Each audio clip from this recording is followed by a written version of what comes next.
Welcome to the Berkeley campus. I'm John Taylor, and it's my great pleasure to introduce Dr. Thomas J. White, the Regents Lecturer for 2012-2013. Thanks are due not only to Tom for preparing his lecture, but to those who helped produce tonight's event. The College of Natural Resources, Dean Gillis, Catherine Moriarty Baldwin, and Bernadette Powell in particular, the Department of Plant and Microbial Biology, Dana Jans, Karen Houston, and Chairs Fisher and Glass, and Vice Provost Janet Broughton and her office. The admonition from the Vice Provost is to invite distinguished persons from outside the academic profession. Dr. White fits these criteria perfectly. He is distinguished, and he's worked for 33 years in the biotechnology industry.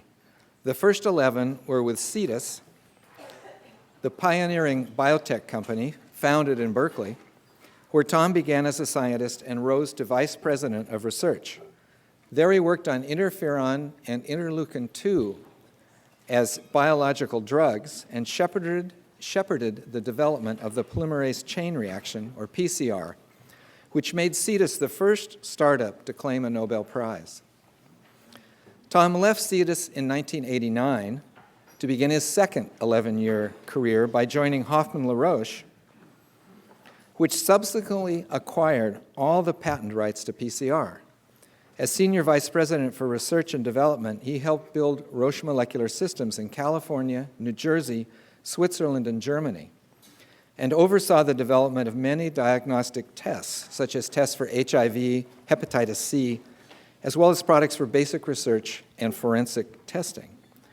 When the human genome sequence arrived in 2001, Tom started his third 11-year career as Chief Scientific Officer and Senior Vice President for Research and Development at Celera, where he and his colleagues associated variation in the human genome and gene expression with disease phenotypes, among them rheumatoid arthritis, heart disease, and breast cancer. Tom may be from outside the academic profession, but he's a product of academia. His bachelor's in chemistry is from Johns Hopkins. He then spent 3 years as a Peace Corps volunteer in Liberia, teaching teachers math, and a year studying clinical pharmacology at Johns Hopkins School of Medicine before earning his PhD in biochemistry at Berkeley with Alan Wilson, our pioneering molecular evolutionist. Tom's postdocs were at UCSF in Madison, Wisconsin, and his subsequent departure from academia, from the academic world, involved love. He came back to Berkeley to marry a poet, the late Leslie Scalapino. Tom has maintained close ties to academia, with more than 100 publications that have been cited more than 20,000 times. Among his contributions are many to molecular mycology, the study of fungi. We met when I was an assistant professor, and we used his cloned fungal ribosomal gene to do some of the first molecular fungal systematics. That collaboration led to Tom taking a sabbatical in my lab between his careers at Cetus and Roche, which changed mycology. This first paper has been cited 16 times, but the sabbatical paper, White et al., 1990, is closing in on 11,000 citations. Aside from his scientific interests, Tom is an advisor and supporter of the Human Rights Center and the SAGE Scholars Programs at Berkeley. Tom's lecture will take about an hour, but there will be time for questions afterward. Without further ado, I give you Dr. Thomas White.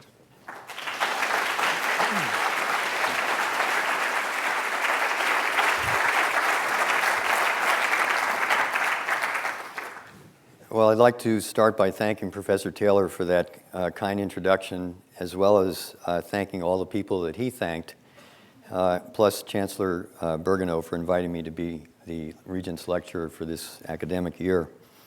I have to say it's really nice to be introduced by a friend rather than by someone who Googles my name, since the top hits would include a member of the British Parliament who died in 1562, or the Secretary of the Army under Donald Rumsfeld, or my position on the U.S. bobsled team in 1986.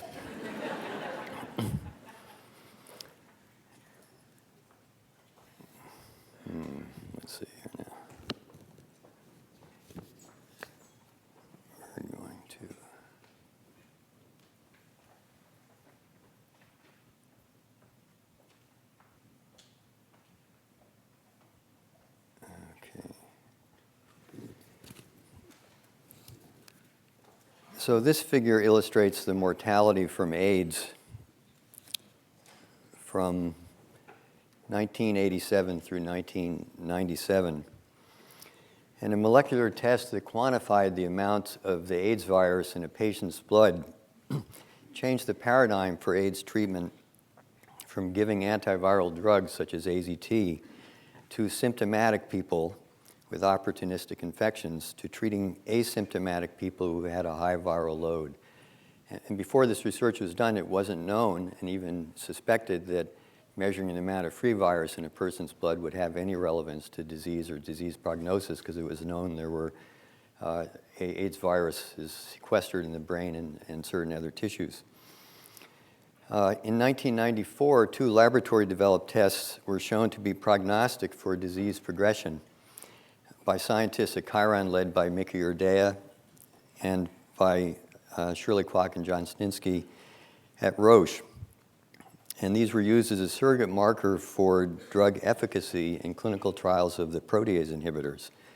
The FDA required an approved diagnostic kit to be widely available prior to approving the drugs.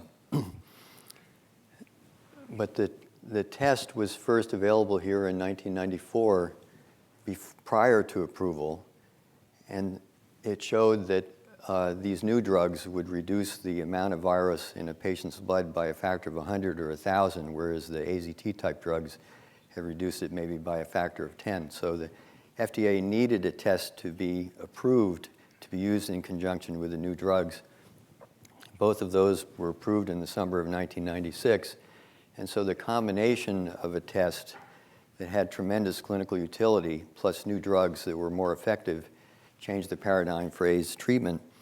And furthermore, the test itself became the basis on which all subsequent AIDS drugs were approved, because it could show that they reduced the amount of virus. A high viral load was bad, less virus was good. But it took a number of other years before enough clinical events, enough information on survival and a reduction in opportunistic infections could be obtained to actually have the test be approved for monitoring drug therapy. So the test actually was used in 2 different ways prior to the formal evidence becoming available that actually proved that the test could do what it was being used for. And this kind of model will become important in some of the other points that I plan to make. So what is the potential impact of genomics on medicine? Well, these are some of the types of effects that knowing a person's whole genome sequence might have, although I have to say that most of these to date are simply potential effects. But the goal would be to find tests that are as effective as the one used to treat AIDS. Since the first drafts of the human genome sequence were published in 2001, there have been several other big science projects that have been funded by the National Institutes of Health. First was the effort to complete the human genome sequence, which was largely completed in about 2002. Then there was a method to use genetic variation among humans to look at 269 different people from different parts of the world and different racial or ethnic backgrounds to get a sense of the amount of human variation among populations as a whole. And then that information, in terms of variation, began to be used to look for associations with genetic variation in various diseases, people with disease compared to controls without the disease. And that work is still ongoing today, although largely now by using whole genome sequencing. At the same time, as the cost of DNA sequencing declined, it became possible to sequence the whole genome for multiple individuals. And the first 1,000 such sequences have just been published in October in an article. And I should mention that since the talk is being videotaped and all the slides will be available online, you don't need to take any notes. And also there's some references at the end and a number of links that are in the slides for further information. About 10 years ago, a massive effort began to try to characterize the regions located between the genes in the whole genome and to try to find out whether they had any function. I'll be coming back to that, those results later in the talk. So this slide is a list of the topics that I intend to cover during the talk. I'll briefly just discuss some of the information about human genetic variation in general, and then describe the current status of genetic testing in the United States today, of which there's a lot of genetic testing that's going on, very little genomic testing. And then I'll talk about methods for showing that a test is actually accurate and reliable, because everyone who's being tested in this way would want to have a test that has some evidence that it does what is claimed. And also how one obtains evidence for clinical utility. What would be the structure of a clinical trial to prove that a test can actually influence treatment outcomes? And since cost effectiveness and healthcare economics is a crucial point of discussion in the government today, I also want to spend some time talking about how one looks at the relative medical benefit of a new test or treatment, the costs of that, and what the ratio is of an increase in cost in terms of the medical benefit in terms of life years gained. And I'll try to give an example of that. Reimbursement is crucial for how genomic testing will actually reach clinical practice, because most people's diagnostic testing is actually reimbursed by public or private payers, and how those types of third-party organizations are going to deal with genetic medicine or genomic medicine is still quite uncertain. And then finally, there are a number of new privacy and ethical issues that are arising, and I want to spend some time on those as well. So during the past year, there have been many, many articles in the news about discoveries. In fact, there's some practically every day. Just in today's Science, there's an article on finding a region of DNA between genes that controls the expression of a particular enzyme that determines whether or not chromosomes lose their ends. And this causes that enzyme to be more active, and it's one of the genes that's involved in cell immortalization. It's been found now in most cases of metastatic melanoma that have been discovered. So even today, and practically at least once a week, there's some article about a new genetic discovery. So I just picked three kind of at random. One is a little unusual in that it found a genetic variation that protects people against Alzheimer's rather than being a risk factor. Another one, in the summer, the FDA approved a drug that gives a pretty good response rate in the 4% of people with a very dangerous form of lung cancer who have a particular type of rearrangement of the genes, where the gene's order is switched around. And many people are interested in the apparent increase in prevalence of autism spectrum disorders. And recently, an article said that most of those are due to, or many of those are due to de novo variants. So I want to describe what that is. And another report concluded that older men at the age of conception of the fetus convey a higher risk for Alzheimer's. Now, there are many questions that could arise from a person just reading this in the newspaper. And many people would be confused by these kinds of studies, saying, what does that mean for me? So what I'm going to try to do as I go through the talk would be to give you the information so that actually you can answer the kinds of questions that I think might arise if you were reading to one of these articles. But this is not the answer to any of the questions here, although it has been up until recently. So what are some of the questions about the Alzheimer's discovery? So let's say there's a man who's in his 50s, and his mother has Alzheimer's, but she's 85. Would it make sense to him to even consider being tested for a protective mutation?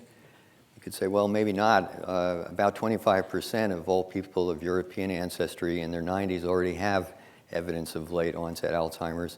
He's in his 50s, so he probably doesn't have one of the early onset forms that would cause Alzheimer's in his 40s. But how would he consider such information? Secondly, where would he find out if he could have a test if he decided he wanted one? What would it cost? Would his insurance cover it? And although a law that was passed in 2008 prohibits any genetic test results from being used to deny health insurance or employment insurance, what about that type of genetic information in regard to long-term disability insurance or long-term care insurance or life insurance, especially for a late onset degenerative disease that might require years of care? Questions about the lung cancer discovery are listed here. Well, since only 4% of the people with this type of lung cancer carry it and 96% of the people don't, is it useful to incur the expense of such testing? Could the person get the drug anyway, even if he doesn't have the genetic rearrangement? Are there other variants? Is it worth having his tumor sequenced? And questions about autism are, what's a de novo variant? What does that actually mean? Is it heritable, non-heritable, et cetera? Can they be detected by a new method of looking for genetic defects called non-invasive prenatal testing, where a sample of blood from a mother or a pregnant woman can be tested, and genetic variation in the fetus can actually be discerned without doing amniocentesis at about 10 weeks of pregnancy? Or would it be worth having a whole genome sequence done on a child who's autistic, simply to end maybe the diagnostic, search for a reason for autism? And what about the variants that are found for which there is no known potential cause? So these are the kinds of questions that could arise. Now, since this is an audience that has both scientists and people who are working in other fields, I thought I should at least explain some of the terms that will be used here. And most of these will be explained as I go through the talk, but I did at least want to say how I'm going to use the word phenotype. And the phenotype here refers to a person's health or disease state, as well as any treatments they've received, like radiation treatment or chemotherapy, as well as any side effects that resulted from such treatment. And I'm going to use the word events to mean something like a heart attack or a stroke, and also outcomes to generally mean whether a person has survived, or in the case of cancer, whether they have disease-free survival. So those are the kind of ways I'm going to be using the words events and also outcomes. Whole genome sequencing means you sequence all of the bases in the entire genome. Whole exome sequencing means that you're just sequencing those parts of the genome, about 1% of the total, which code for proteins, the so-called functional part of the genome. So there's two very general background slides. Humans have 46 chromosomes arranged in 23 pairs, one from each parent. The 23rd pair are either two X's in a female or an X and a Y in a male, so this is a male's chromosome display. And there are also millions of single nucleotide polymorphisms, or genetic variations between two individuals. So here's a DNA sequence, ACTG. A whole genome sequence would mean determining the type and order of all these bases in the 3 billion pairs of bases in a sequence. And so here this T and A pair has changed to a C and G pair. T always pairs with A and G always with C. And so that would be a single nucleotide polymorphism, or a SNP variant between the two people. Now, this slide shows a diagram of a chromosome over here. And these dark blue regions would be genes, or sections of a gene which code for proteins which either have a structural or enzymatic or some type of functional basis in the cell. And these are oftentimes separated by other pieces of DNA, roughly the other 99% of the total DNA that was thought to be junk, that is, did not have any known function. But more recently, the ENCORE project studied these regions of junk DNA, and they found that about 80% of them actually have an enormous role in regulating gene function. So there are about 70,000 promoters in this region. Promoters are things that turns genes on and off, and about 400,000 enhancers, which can also influence gene expression. So the junk DNA is definitely not junk and has an enormously important role in regulating the function of the genes and the functions of the other parts of the junk DNA. And all those regulators are arranged in complex hierarchies, where this regulator may, for example, influence these two things, and those can influence multiple other ones here in a very, very complex pattern. And where one of them is dysfunctional, it could have more than a single effect, but in some instances, that effect might be backed up by another regulator that would allow the functions to still be reliable. So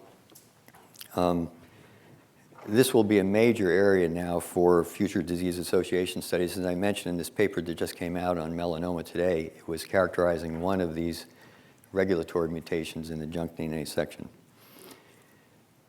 Now, even though humans and our closest relatives, among other great apes, the chimpanzees, are nearly identical genetically, there's still about 40 million differences between our species at the sequence level.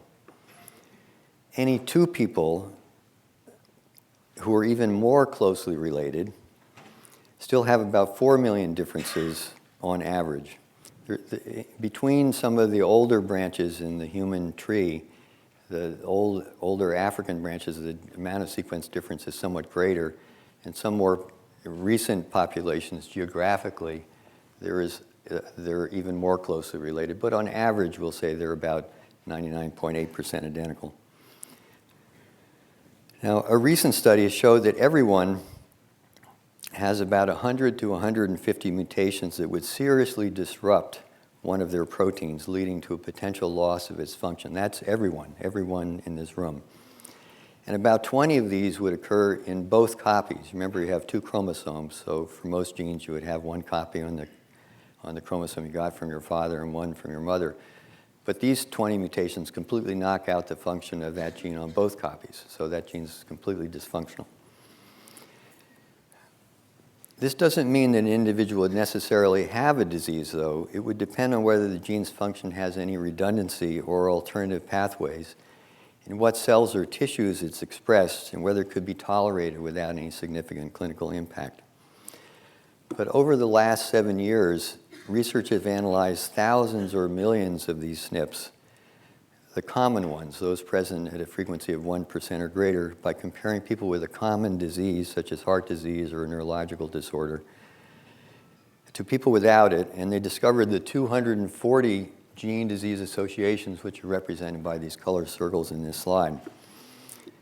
This association does not mean the variant causes the disease or how it causes the disease, or even that it's related to the disease, because it may simply be located close to another variant that does have a functional consequence. Further, many of the associated variants are regions of the DNA that are not in genes, which we now know to have an important but complex role in gene regulation. Most of the common variants discovered to date that are shown in this slide have small effects, that is less than a 2-fold increase in a person's risk for disease, usually like a 1.2-fold or 1.4-fold effect. They're very small effects, unlike some of the inherited or so-called Mendelian diseases where the mutation actually causes the disease or has a much greater risk.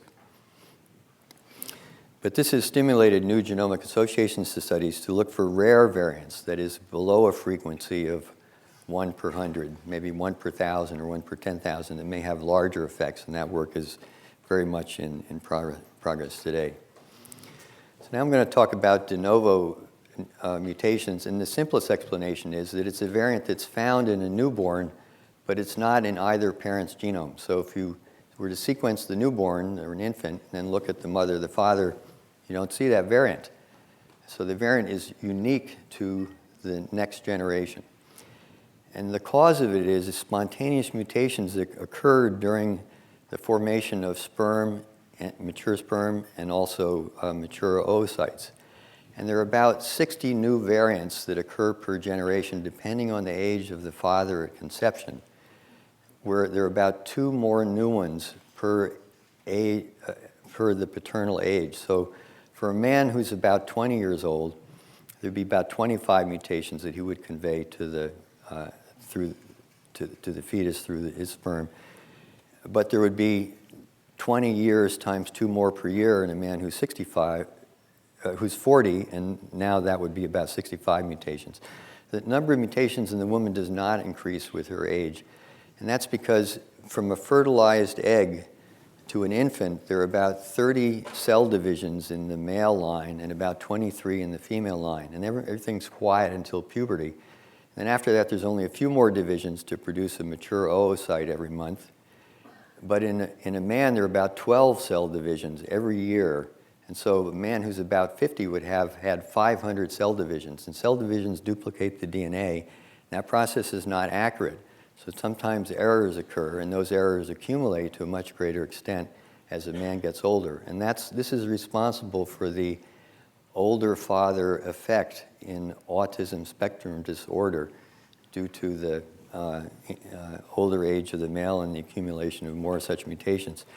Now 10% of these mutations anyway will be deleterious, that is, potentially damage the function of the protein. So if the newborn's getting about 65, about 6 of those in every generation will be deleterious. Now this slide shows the number of genetic tests that are currently being done in the United States today. And there's about 3,000, and the number has doubled in the last 5 years. And these are the number of laboratories that are offering genetic testing. So from 1993 up through 2011, there's now about 700 or 800 labs that are offering genetic testing.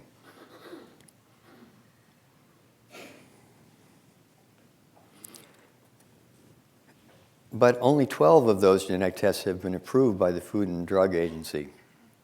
And there are over almost 3,000 of them are offered by clinical laboratories. And about 250 of them are available from research labs, but not really authorized to be used for either diagnosis or for treatment decisions. And I've included here several websites where anyone could look at these websites at this professional association or this branch of the National Institutes of Health or a public service and either look up a particular disease and find the mutations for which tests exist, or look up a particular test, or look up a particular laboratory and find out what they offer. So that's a series of resources for these existing tests. Now, here are the FDA-approved or cleared diagnostic tests, and there is a distinction there, but it's a technicality, so I'm not going to go into it.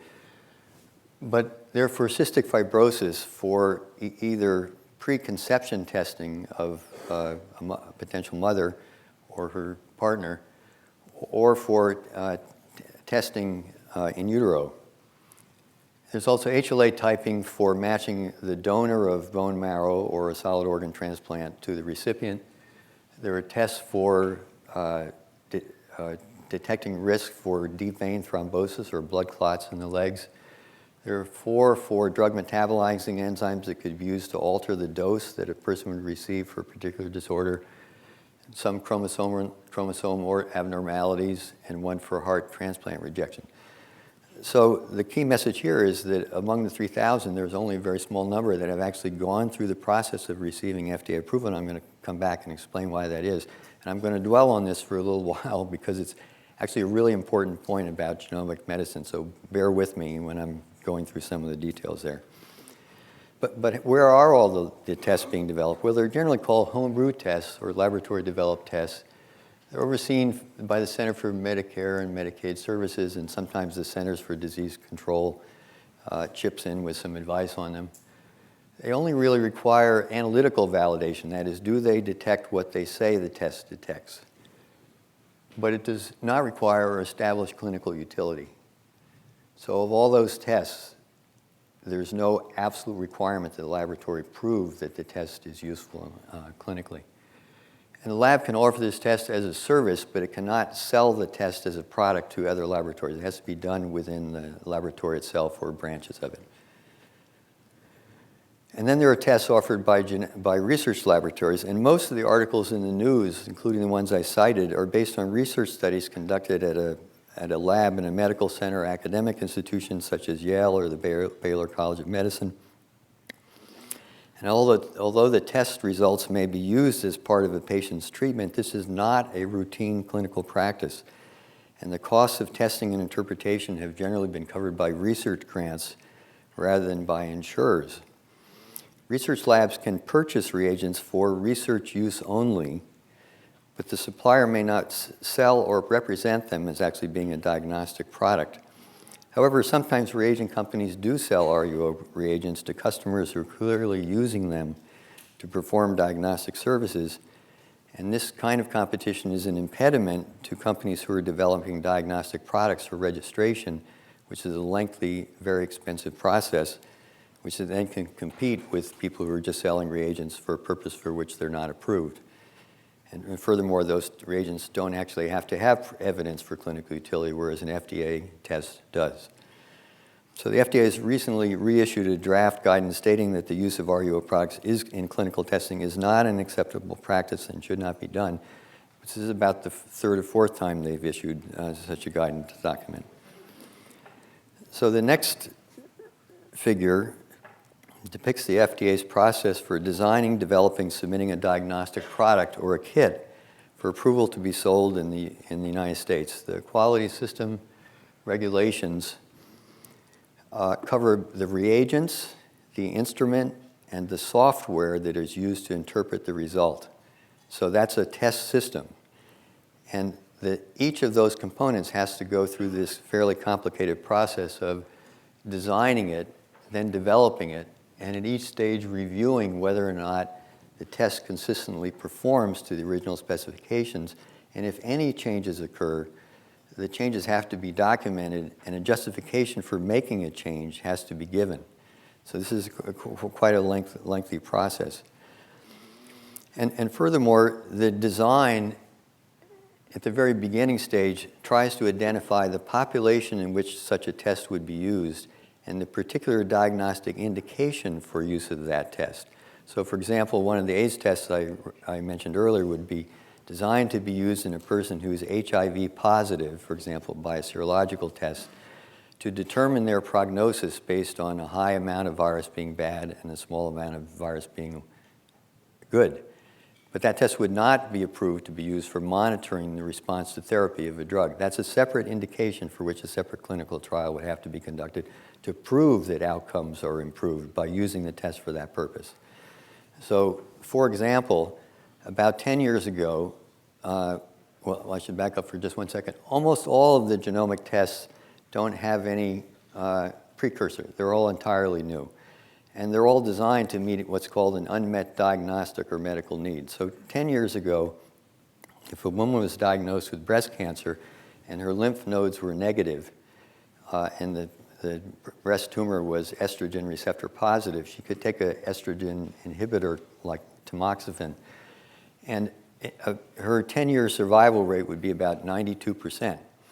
If that woman received chemotherapy, it would improve her 10-year survival to about 95%, only about a 3% absolute increase, although it's like a 40% relative improvement. So many women chose to have chemotherapy, which of course has substantial consequences. And that was necessary because there was no way to tell from looking at the tumor itself whether it was aggressive and would metastasize to a different site, or whether it would be pretty much already localized to the breast and had been removed either surgically or by the initial treatment, or would not go further just because of the treatment with the anti-hormonal reagent. But research by the National Cancer Institute and a local biotech company called Genomic Health found a genetic test that could make this distinction, so that women at low risk of distant metastasis might reasonably choose not to undergo chemotherapy. But this figure is actually vastly oversimplified because each box has its own multi-step process and list of quality requirements that's specified in the Federal Register. I should state here, just for the record, that this is not a tirade about overregulation of the diagnostics industry. The QSRs actually result in highly reliable, stable diagnostic products with proven efficacy for a particular intended use. However, the stability and consistency that are required for a test have a cost, which is that any changes to the instrument reagents or software can take many months or years to validate, and thus cannot keep up with rapid technology changes. So for example, the first automated DNA sequencers were actually available for research over 20 years ago, but today there is still no FDA-approved diagnostic sequencer, even though the FDA uses the research diagnostic sequencers as the gold standard against which any other molecular test is measured. So for example, if you had a PCR test that could detect a particular mutation and you prove that it does, You would still have to do sequencing of all the samples in your clinical trial to show that the result from one test is matched by a sequencing result, even though there's no FDA-approved sequencer. So it's kind of an indication of the difficulty of it.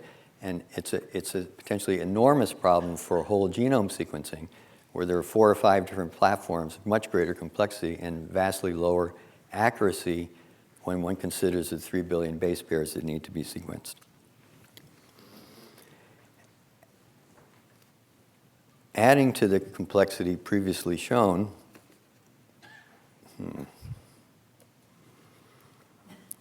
each and every component of a test must be documented and controlled, from purchasing, receipt, and acceptance that it meets specified analytical criteria, traceability, et cetera.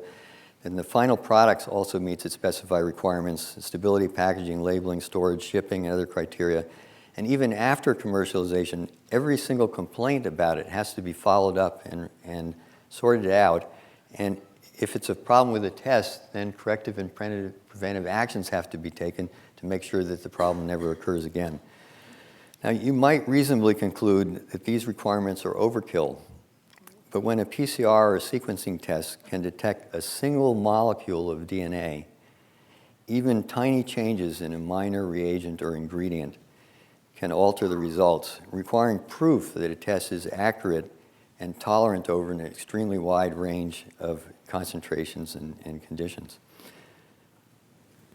Because again, these tests will be sold broadly. They'll be used in any laboratory, so the tests have to be incredibly robust. So this slide shows the time range involved in developing and registering a diagnostic product, which ranges maybe from 4 years, if you're lucky, to 8 or even longer.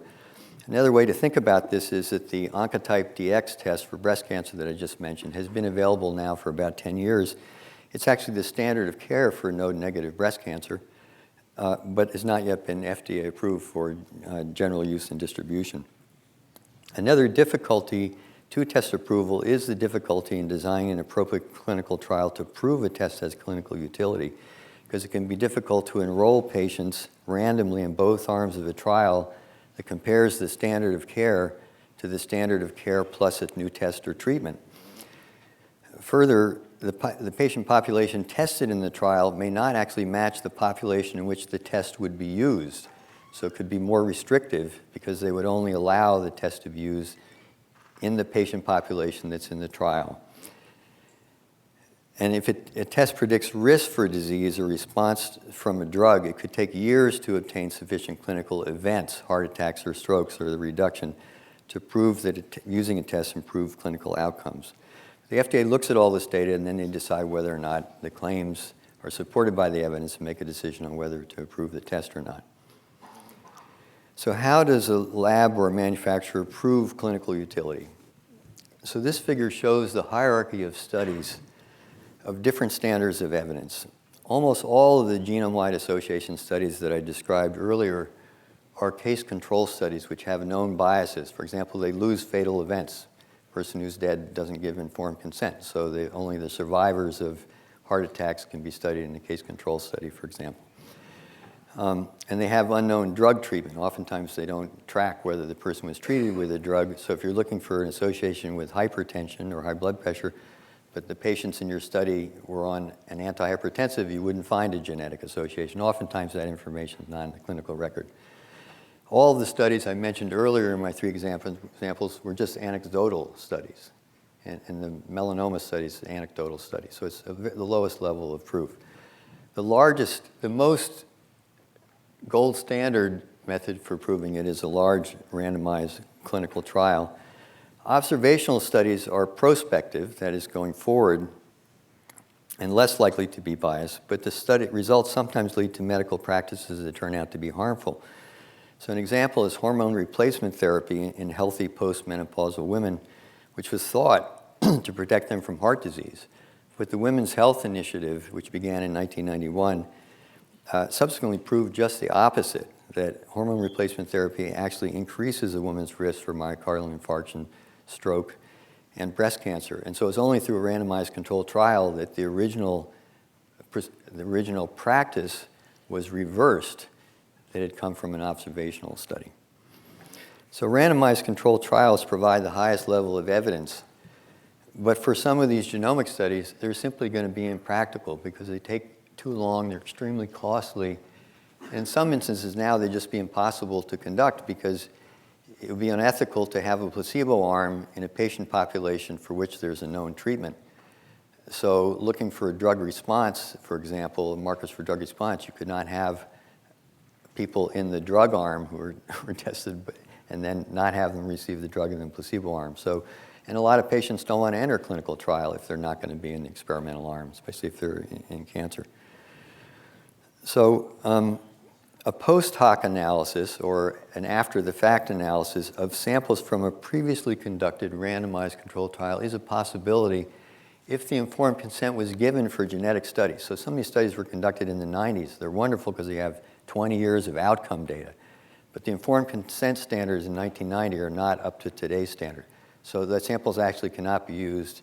They cannot be reconsented because most of the people have died or are unreachable. So there's this vast resource of samples from previous studies, but they can't be used because of changes in informed consent. So one critical need going forward in terms of evidence for clinical utility would be for a national database, dynamically updated because so much new research is coming out all the time, that's interpretive of evidence for clinical utility of genetic variants, and equally crucially, a method to update this, because annotation of the genetic information with new clinical information is going to be important on a week-by-week basis, and how does one actually do that for this type of very complex database? So the government, academia, and a number of private firms are scrambling around trying to figure out how to do this. And the NIH has just brought up a new website, which I'll call a database of databases. And the European Union has just launched the clinical utility gene cards on a disease-by-disease basis.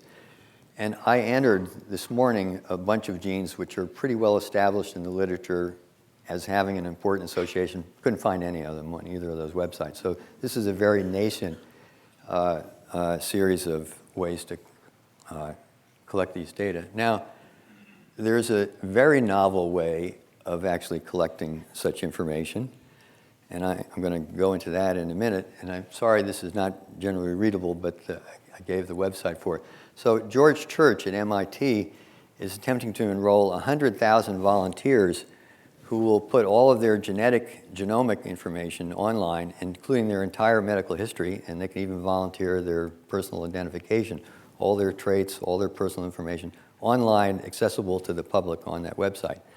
Because his view is that this is the only way that research will be able to be done going forward. It has some risks, which I'll come to later when I get to the privacy and ethics section of the talk. But it's one of the areas that is taking a fairly extreme view. 23andMe, many of the people here in the audience have heard of this. This is a consumer genetics organization where you can send in some of your spit, and 2 months later you get back your genetic variation on 1 million different SNPs. And this is what the data look like. So it's broken down into 4 categories, locked for diseases for which a person might not want to know their results, like Alzheimer's or risk for breast cancer. And so here, if you can get your Alzheimer's results, but you have to repeatedly answer yes to the question, do you really want to know your results? Yes. Do you really, really want to know your results? Yes, really, I do. Are you absolutely sure, positively, you want to know that here's all the bad things that are going to happen? Yes, I still want to know. You can find out. The next category is elevated risk. Then there's so-called less than average risk, and then there's kind of a final one, average risk. So I want to go into this for a minute. I hope you can see, this says psoriasis here in an elevated risk category. There's a category called confidence, 4 gold stars. That means there's lots of papers, largely from case control studies, that have reproduced the original finding. The particular variant that's mentioned here is associated with psoriasis. Very unlikely a randomized controlled trial or even an observational study. And here is your risk, about 16%. Here's the average risk, and here's compared to the average 1.48 times higher, or a 48% increase. Well, that's the relative risk, but the person's absolute risk for psoriasis is only 16%. So you can say, well, so what if it's a little bit higher than the average? But look down here. Here's the risk for stomach cancer. The risk is 22% higher, but their absolute risk is 0.28%. I would argue that that result is really, in an absolute risk, meaningless. and that seeing that sort of 25% relative risk increase where absolute risk is less than 1% is not really very helpful, I would say.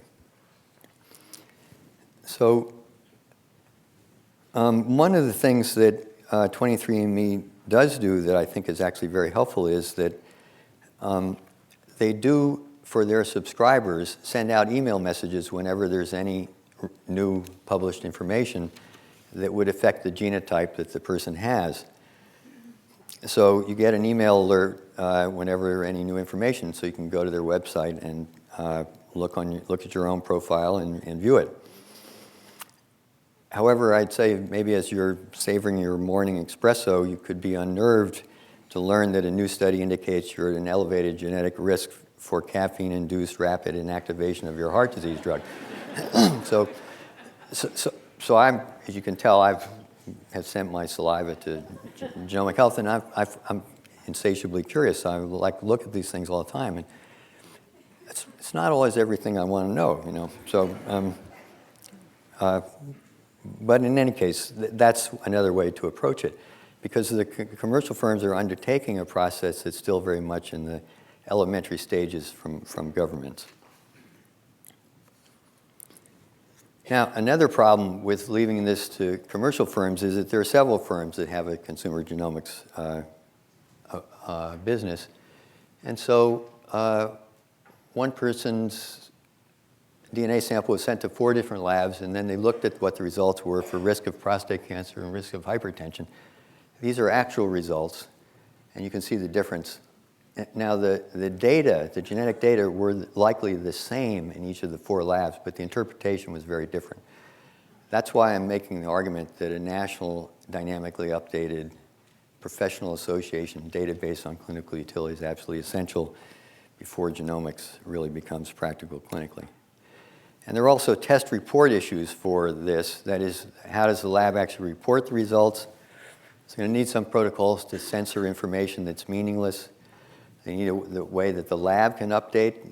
Is it they update the physician updates the patient, or they update them both simultaneously? Is there a duty to report from the laboratory if they find something that's like risk for severe early onset, severe neurological disorder, even if the person came in for a totally different reason? Do they have a duty to report, and how will the person react when they receive that dire information? And finally, the technology is changing so fast that it may be actually faster to just redo the sequence in a couple of years rather than to store the information and to store it securely. And as I mentioned earlier, informed consent is changing, the standards are changing, and how would an individual consider giving informed consent to information that doesn't exist yet, that could come through an update? So many of you have seen this figure before. This is the cost of DNA sequencing. It's dropped extremely rapidly over the last few years. But this figure is actually rather misleading in several ways. First, because it does not include the costs of interpreting a sequence or genetic counseling. And secondly, because the cost will eventually plateau at a level perhaps around $500 a sequence, where the suppliers of the reagents have to make a profit on their sale. So is whole genome sequencing cost effective? Well, it's really not about the cost of sequencing reagents or even the interpretation as much as the outcome that's being measured. So is the outcome the number of variants that are true? No. Is it multiple diagnoses related to a current condition for which the test was ordered? Probably not. Is it clinical actions over a lifetime? Probably yes, but how would you measure it? And is morbidity and mortality really the important thing to look at? And what is the comparator when you do a cost-effective analysis? And finally, these answers could be different depending on who's doing the analysis. Something that's beneficial from a public health perspective might not actually be beneficial to the person paying for it, or something that's beneficial to the patient, keeps the cancer patient alive, might not be cost-effective in a public health sense. So what is a cost-effectiveness analysis? It's evaluation of the costs and benefits of a healthcare intervention when used to prevent, diagnose, or treat an illness, which improves it enough to justify the additional cost compared with alternative uses of the same money. So very simply put, that means you say, well, Here's the cost of the new test or treatment compared to the standard of care without the test. Here's the effectiveness of it. Does it reduce outcomes compared to the effectiveness of the standard of care? And that could come out several different ways. It could come out that the costs are higher and the benefits higher. It could come out that the costs are lower, but there's less benefit. It could come out that it actually has less benefit, but it's much higher in cost, or it could be that it's good in both ways. And this is the cost effectiveness of a bunch of common interventions. So look at the range of costs here. From a bone marrow transplant for relapsed Hodgkin's lymphoma, it's over $400,000 per life year gained. Remember, you have cost divided by benefit. And the benefit here that standardize all the tests is per additional year of life over the standard of care.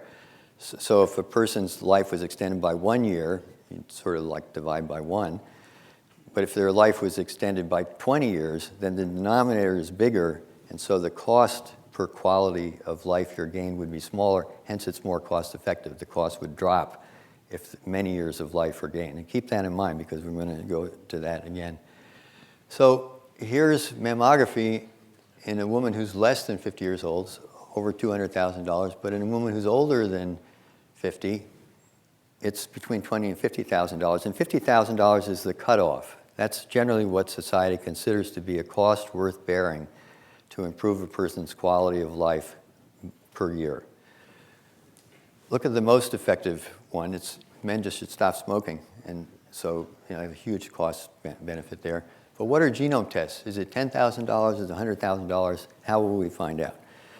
So I've picked here one example from low-dose aspirin therapy where people who've had a heart attack or have a history of cardiovascular disease, they're recommended to take aspirin because it will reduce clotting of platelets and potentially prevent another one. And it has a small effect, but it's significant on a large scale. It reduces about 16 serious cardiovascular events per 1,000 person years. But in healthy people who don't have a history of cardiovascular disease, the benefit's much smaller. In fact, it's offset by the number of serious bleeding events that occur in their gastrointestinal tract. So the United States Preventive Services Task Force has set a series of guidelines that try to match whether a person should take aspirin for primary prevention by matching the number of heart attacks prevented against the number of bleeds caused. And these are their guidelines. So in men, in women, it's preventing strokes outweighs the harm from bleeding. In men, it's preventing heart attacks versus bleeding. And it's different by age because the risk of bleeding goes up as you get older. And so the threshold is somewhat higher. And that's really shown in the next slide here, where this is the 10-year risk, 1 to 20%. It comes from something like the Framingham risk score that looks at your age, your gender, whether you smoke, whether you have hypertension, things like that. Creates a score like 12% risk of a heart attack over 10 years. And if that person took low-dose aspirin, they would prevent 35 events would be prevented over 10 years, whereas 37 harms would occur. So the cutoff for a man of age 70 in his 70s would be about 12%, and it's somewhat lower for a younger man because the risk of bleeding is lower, so a person who's above 4 or 5% there could still benefit from taking low-dose aspirin. So now, how could genetics influence this? Suppose you had some genetic variants. They might be infrequent, they might have a small effect, but could they push a person who's below that threshold where the events prevented is roughly equal to the side effects of bleeding, push them into a higher risk category so that actually they could have a benefit? So what was done was for these two variants, that was added to the Framingham risk score and then compared just to the Framingham risk score to see whether or not the cost increase of using the test provided greater benefit in terms of life years gained than the standard of care. And here's how that came out. For a 1,000-person medical plan, like Kaiser would have 1 million people or United Healthcare. So it's modeled based on actual data from a typical US patient population. So there's 1 million people in the plan, but actually only 20,000 people are tested because a bunch of people are already above the threshold. They should be taking aspirin. And some people whose genetic tests would not push them above the threshold, they don't need to be tested either. Or some people who are not above the threshold are taking aspirin anyway. They shouldn't be tested. So the actual number of people who are tested is pretty small. but there's a substantial increase in the benefit in terms of heart attacks prevented versus bleeding that occurs. The cost of testing is about $3 million over 10 years for a test that costs $150, and the cost of the events is a saving of these events that don't get paid for, plus these events that do get paid for is about $1 million, so it's $2 million over 10 years. So the cost per adjusted life year is about $25,000, so it's well within the range. But what would it be if it was a genomic test and it cost $1,000? Well, then this number here would be $20 million, and the cost per quality adjusted life year would be $300,000 for a $1,000 genomic test. And you can say, well, that's just one use of the diagnostic test. There would be another thing when the person's next year. That's probably true. But you have to actually analyze it to find out what the actual effect would be. And because people change their healthcare providers all the time, the person who pays for a genomic test the first time might not receive the benefit in the terms of reduction in events later in life when people change their insurers. So it's quite a complicated situation. So in this particular case I gave, that $150 test falls in this category, but it's below the threshold where the test could be used. But if it was at $50 a test, then actually it saves money because the cost of events prevented is actually greater than the cost of doing all the testing. Reimbursement is also a crucial problem. It has to do with, in the absence of evidence for clinical utility of a high standard, public and private payers may default to non-reimbursement. We don't really know what whole genome sequencing is going to cost or even how to assess it for multiple indications over a lifetime or even for multiple payers. And even though sequencing is very accurate, when you sequence 3 billion base pairs, you're going to have 300,000 variants that are probably false. And so you have to be able to confirm those, especially if it's actionable, if it could lead to termination of a pregnancy or lead to other kinds of severe consequences. You would probably have to retest it. And even FDA approval doesn't mean that a test will be approved. But today, the arena for reimbursement is changing drastically from a situation where a patient's physician might decide what is medically needed to where the insurers themselves are deciding what will be reimbursed, or government benefits administrators, like a place called Palmetto that does the analysis of medical benefit, or even the pharmacy benefit managers, or sometimes professional associations, or sometimes just lobbying by a patient support group can lead to reimbursement.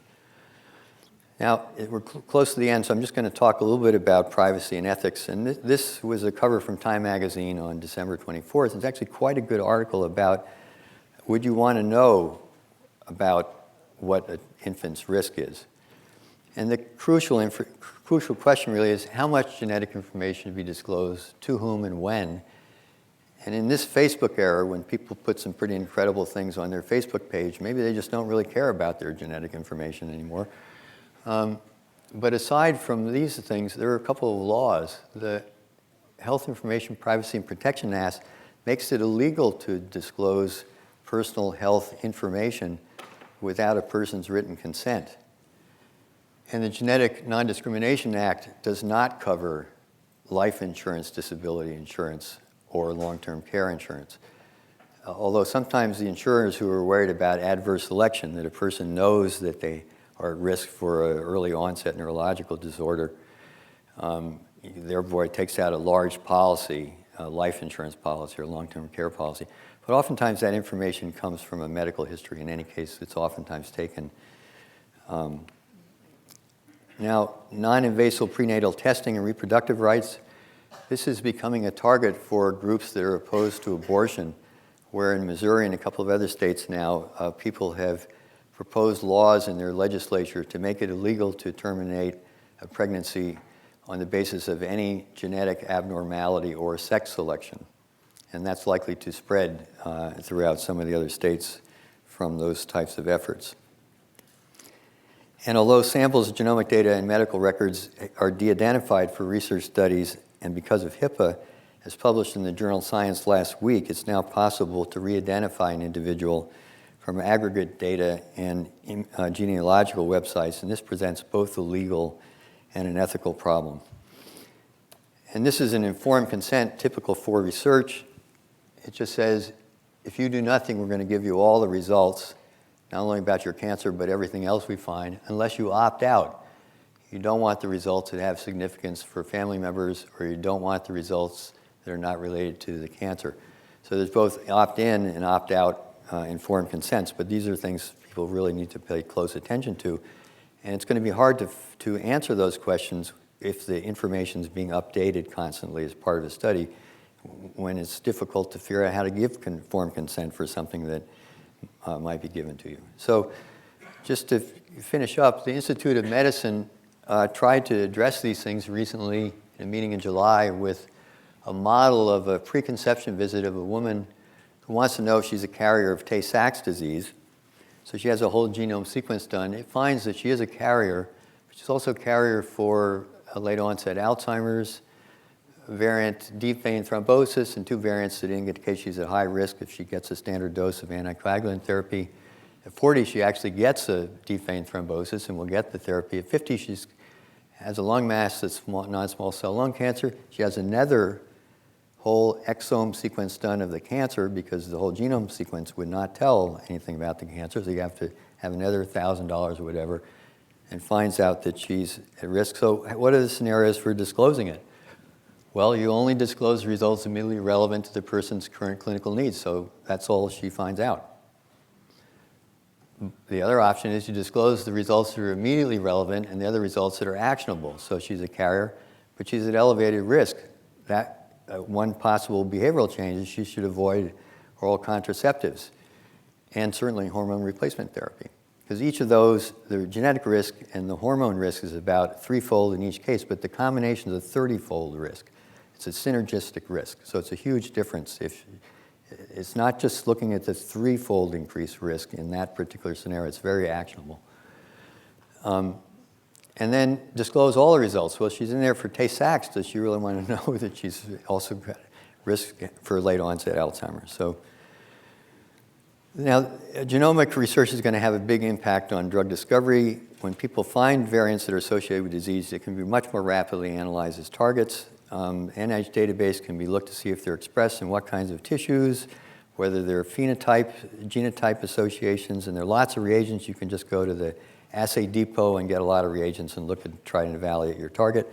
And there are even animal models where the modified gene may exist for testing the effect of potential new drugs. And these slides just give some of those sites. I'm just going to skip through those quickly. And so what are the steps, in my view, to move genomic research to the clinic? I think we need professional organization guidelines for reporting genetic variants. Clearly, we're going to need different evidentiary standards for clinical utility of tests for different medical conditions. One size is not going to fit all. We need a national database that's dynamically updated, and we are also going to need some government-sponsored outcome studies, randomized outcome studies. One is being done now on this marker that just could predict an anticoagulant testing. It's been hard to enroll for it. They could be funded by the Patient Center Outcomes Research Institute. This is funded, a new institute at the NIH funded by the Affordable Care Act, really good thing. Congress has ordered it not to do cost-effectiveness studies, just medical benefit studies. So politics has intruded on the real option to look at both medical benefit and cost in a way that's responsible to the public health system. And cost-effectiveness studies could also be modeled on these simulated things. So in summary, the whole genome sequencing, it's here now. It's not going to go backwards. It's being done in academic labs. Largely, it's not reimbursed, or if it is being reimbursed, it's under the radar of the insurance companies because they submit it by the steps in the procedure rather than what's actually being done. When enough of it's being done so that it gets on the radar, they'll stop paying for it. Approval of an FDA instrument system is extremely unlikely for all the reasons that I list here. We need a reimbursement system that's based on the medical value of the test and not just on the steps and the procedures. And if you think I'm maybe a little skeptical about this, I just thought that I would give you 1 or 2 slides from the head of the editor-in-chief of Genetics and Medicine, which is the official journal of the American College of Medical Genetics. He thinks it'll be useful for cancer treatment, diagnostic tools for people with a primary genetic defect, prevention of rare diseases through selective genomic discovery of highly penetrant mutations, preconception screening. And on Science Friday last week, the genomic science was discussed, and one of the individuals, a highly respected scientist at Merck, said, I think there's a time in the near future where every individual will have a complete understanding of the genetic content of their tumors. I found this a little difficult to take, really, because this is an analysis of a breast cancer genome. And outside here, where you can't see it, are all the mutations that were found in red against several hundred oncogenes or cancer-causing genes. It doesn't even count the so-called loss of heterozygosity or gene rearrangements. This is single persons. So my conclusion, the technology is moving so quickly that genomic medicine risks bypassing the types of rigorous evidence that could actually come from an FDA-approved test system, with the result that insurers are probably not going to reimburse these, meaning people are going to have to pay for it, which will increase the disparity in access to medical care. And because it's so difficult to prove clinical utility or cost effectiveness, it's unlikely actually that those will be available except through the chance of doing a retrospective analysis or a simulated cost effectiveness study based on average populations. And the interpretation of the results, I think, is going to be somewhat uncertain until there's a national database. One area I can say about the cancer thing in addition, and this is my last comment, is that there are 1.6 million new cases of cancer every year. There are 600 genetic counselors who specialize in cancer genetic counseling. So if any of the people in the audience are really interested in a new career, genetic counseling is going to be an area where people with an understanding of genetics or statistics really will have a tremendous future potential in this particular area. And now just to acknowledge, none of this research would be possible without the funding of the government organizations. And oftentimes in the big science area, we overlook the contributions from individual investigators in the peer review system. But in this country, that's crucial to developing data and results that are absolutely reliable. I've cited some work from these two speakers at the Institute of Medicine and these two sites, which provide a lot of information on genetics and genomic testing. I'd like to thank my colleague John Snitsky, who provided help on some of the points I made and some helpful articles and also on the slides. Duff Schiffman for the cost effectiveness analysis of the Aspirin test, and Mike Zuccoli, who along with the late Betty Dragon established the gold standard process for getting tests through the FDA, a gold standard process that's now actually difficult to meet for genetic and genomic testing. And these are the references that are available for many of the topics that I described. And with that, I'll thank you all for this lecture and to answer any questions.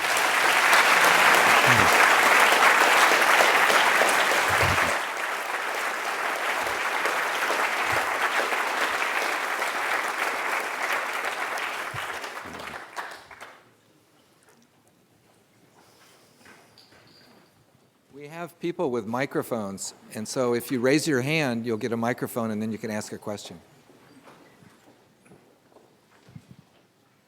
Yeah, you mentioned, can people hear me? I guess, yeah. 23andMe, and I'd like your take on it. Do their results tend to be accurate and valuable to, let's say, somebody who's educated, and or would you suggest somebody that gets the results go to a genetic counselor? Well, I don't intend to be a spokesperson or promoter of any of these organizations that are commercial. I will say that since I've worked in this field for a number of years, I have used tests that we were studying for research to analyze my own DNA simply out of curiosity.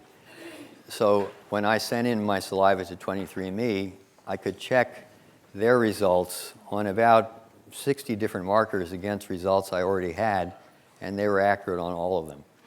So, but that doesn't mean that in looking at 1 million SNPs, they'll be accurate on all of them. So ideally, it would be useful to have another way to confirm a result of that type.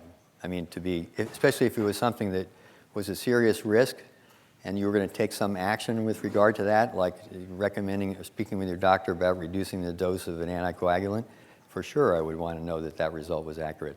And there are targeted tests for many of these things that I mentioned earlier. They're also listed in the genetic testing websites that I gave in an earlier slide.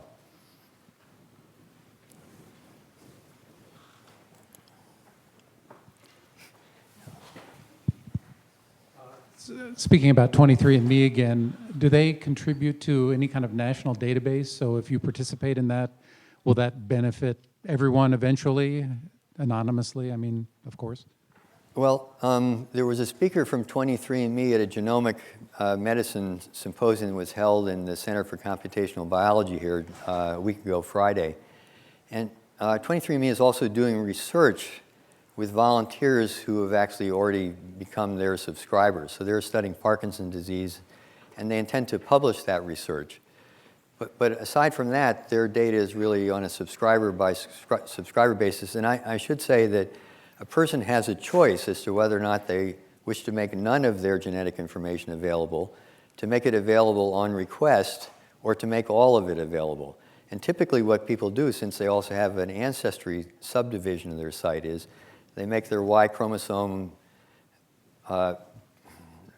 haplotype known, or their mitochondrial DNA sequence known, and then people write them and say, oh, I'm your 12th cousin. Can you tell me about your background? And so sometimes you do if you have the same paternal last name or some other means to think you're associated.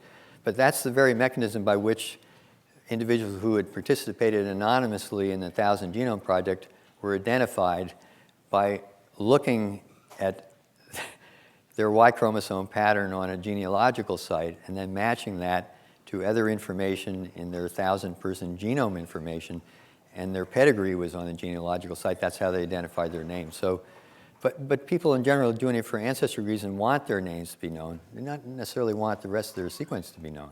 That's their choice. So, did that answer your question? Well, I'm just wondering if participating in that, if you're benefiting the overall, you were talking about a national database. I'm wondering if there's a way that would benefit. Yeah, in general, I say it's not going to be useful. This is my opinion because that's an open observational study. There's no, as far as I know, there's no evidence from a physician that the person has Parkinson's disease or rheumatoid arthritis or whatever. And when those types of self-identification are done for chronic diseases, it's well known that a lot of times people list themselves as having multiple sclerosis or arthritis or something, and it's not rheumatoid arthritis, it's osteoarthritis. So self-identification of a disease condition is it's like probably below anecdotal, I would say. So there's a question here in the front. Well, maybe we can just do this one here. She's been waving her hands here.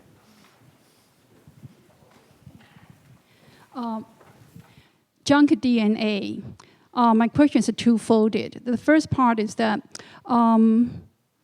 what have been done so that they've finally realized that junk DNA is not junk? So, and then you only mentioned that only 80% of those are being identified to be regulating functions. What about the other 20%? What do we know about that? So that's the first part. Okay. The second part is about... Can I just answer that part first, because I'll forget. Oh, okay. So for the 80%, there were 30 papers in Science and Nature in November. And what was actually done in those 30 papers is described in the reference there. So I'd look that up. Basically, people looked at thousands of cell lines, and they looked at the expression of all possible segments of the whole genome. And they found that 76, 80% of it is actually expressed, and that it may be expressed in short fragments, but those short fragments have regulatory effects on the expression of either genes or other small pieces of RNA. So it was a massive study of many labs approaching the question of junk DNA expression and transcription from at least 5 different methodological approaches. And so it was a very exhaustive study. It's too detailed for me to explain in any sense, but if you look at that article or the news and views in front of it, it'll explain why. What about the other 20%? That was the first set of papers that came out. For sure, they're still studying the other 20%, and my guess is they'll find stuff in there too. It's probably of lower frequency. And so the other part is the application of those, like junk DNA, in terms of genomic medicine. Meaning, right now, the way it's used, the technology in terms of use of DNA applied to medication, mainly, I think it's not really applied to the regulating, like the regulating a DNA level, right? It's more just the whatever 30,000 we already know with the protein of creation. So I'm just wondering, what's the prospect about using regulating a DNA part as potential targeting medical purpose for the future? Well, this paper I mentioned just at the very beginning, where they found a regulatory mutation that controlled the expression of telomerase, where telomerase is known to be an immortalization gene associated with cancer. That actually was interesting, not only because they found the association, but they had at least an initial plausible argument for how it might actually work.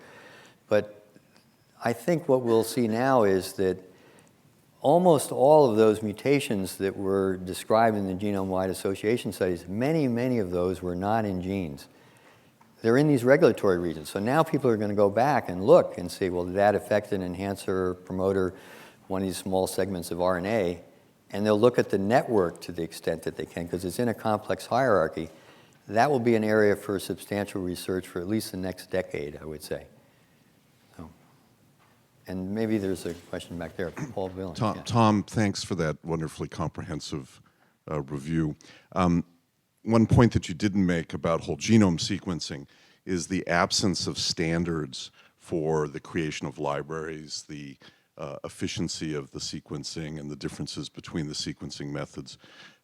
So until we have standards and that they're well accepted, it's going to be very difficult to roll out a whole genome strategy.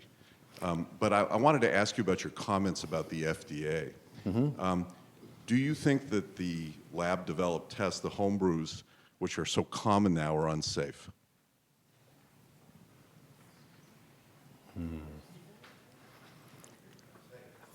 So the question is, do I think that all of the tests that are offered today are unsafe? Yeah.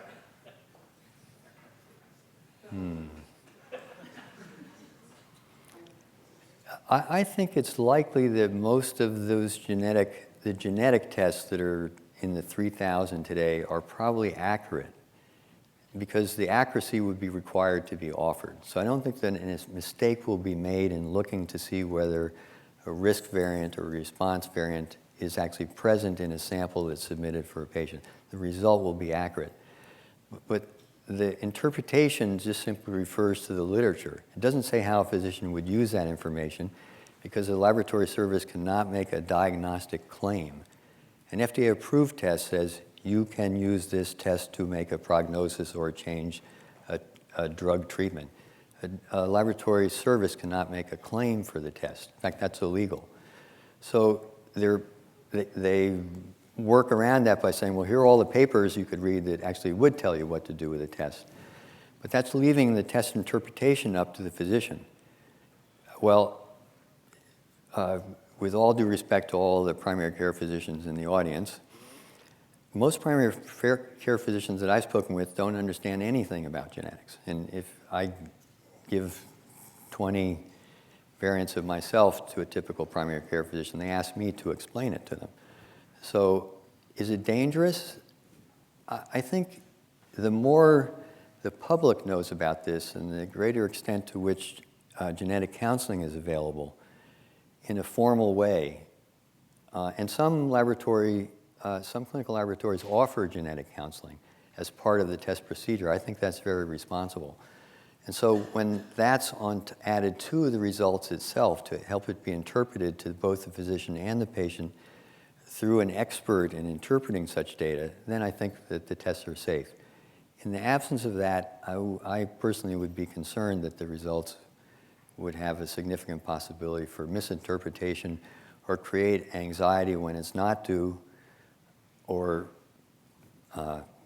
anyway, there were a bunch of other not so good things that could happen there. So in the appropriate context of counseling, I think the tests are probably quite reliable. In the absence of counseling, I would have significant reservations. With that, we'll let Tom rest, and thank him again for an excellent talk. Thank you.